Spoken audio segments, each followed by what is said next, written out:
Welcome, my dear students, to today's session. This is the last and concluding part of the chapter Dual Nature of Radiation and Matter. We know that on the basis of Planck's quantum theory, Einstein derived an equation for the photoelectric effect known as Einstein's photoelectric equation. He had assumed that light consists of photons or quanta of energy, and energy in each photon is h nu, where h is the Planck's constant and nu is the frequency of light. Each incident photon collides with an electron inside an atom and gives all of its energy to the electron. A part of this energy is used by the electron to come out of the surface of the metal, and the remaining part is the kinetic energy with which the electron is emitted.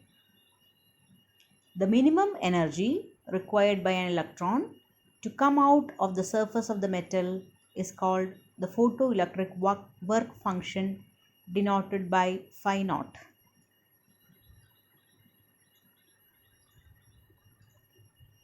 The remaining energy h nu minus phi naught is the maximum kinetic energy of the electron with which a photoelectron will be ejected.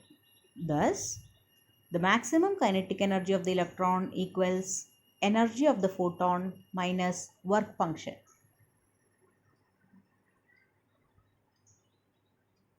So we have discussed that m is the mass of an electron and v maximum is the maximum velocity of photoelectron by which it will be ejected. Hence, from Einstein's photoelectric equation, half mv maximum square is equivalent to h nu minus phi naught. Therefore, h nu is equivalent to phi naught plus half mv maximum square. But we know phi naught is equivalent to h nu naught, where nu naught is the threshold frequency. Substituting for phi naught, we get h nu is equivalent to h nu naught plus half mv maximum square. Therefore, half mv maximum square is equivalent to h nu minus h nu naught, which is equivalent to h into nu minus nu naught. This equation is another form of Einstein's photoelectric equation. We know for a given metal surface, photoelectrons are emitted only when the frequency of incident light is greater than or equivalent to a certain minimum frequency known as threshold frequency.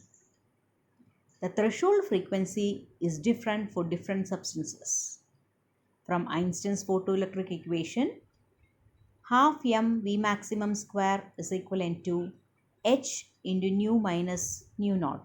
Here, nu naught is the threshold frequency, h is the Planck's constant, and nu is the frequency of incident radiation.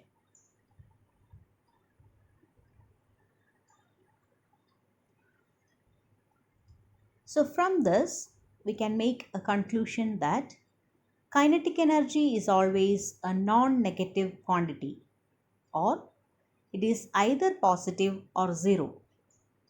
Therefore, we can write half mv maximum square must be greater than or equivalent to 0. Substituting for half mv maximum square from the previous equation, we get h into nu minus nu naught greater than or equivalent to 0, or nu minus nu naught must be greater than or equivalent to 0, or nu must be greater than or equivalent to nu naught.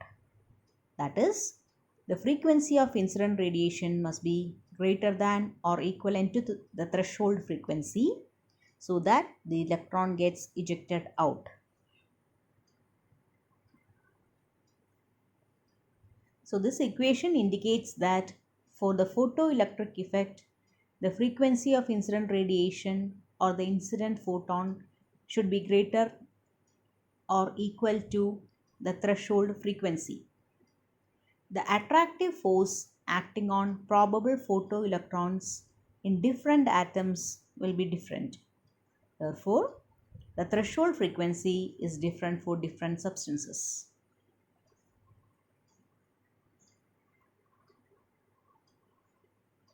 We have also discussed that if the frequency of incident light is less than the threshold frequency, photoelectrons are not emitted. However large the intensity of incident light may be.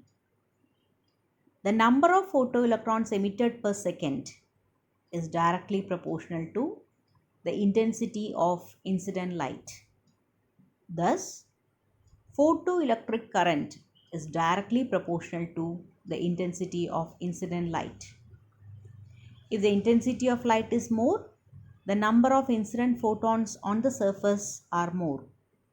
Due to the increased number of photoelectron, the rate of photoelectric emission increases and hence the strength of photoelectric current also increases.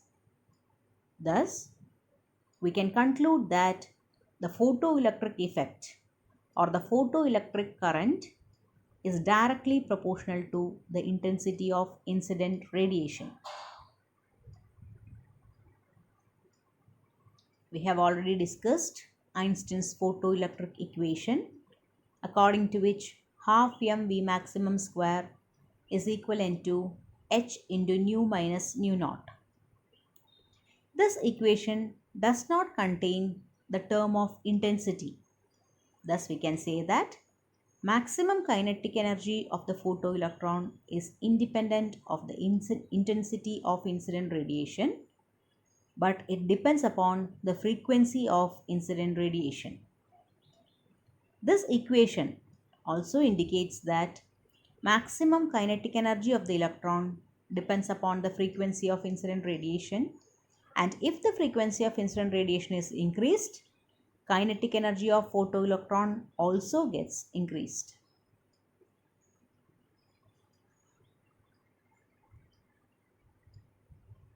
And we have already seen that photoelectric effect is an instantaneous process. That is, there is no time lag between the incidence of light and the emission of photoelectrons.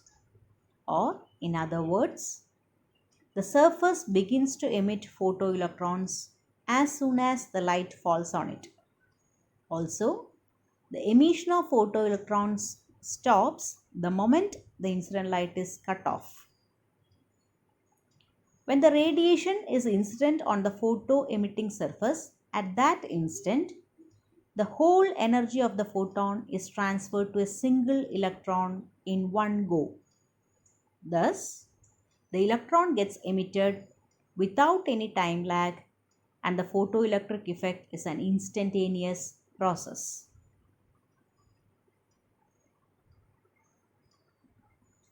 Hope you have got a brief summary of Einstein's photoelectric equation and the effect of intensity, frequency, and potential on photoelectric current.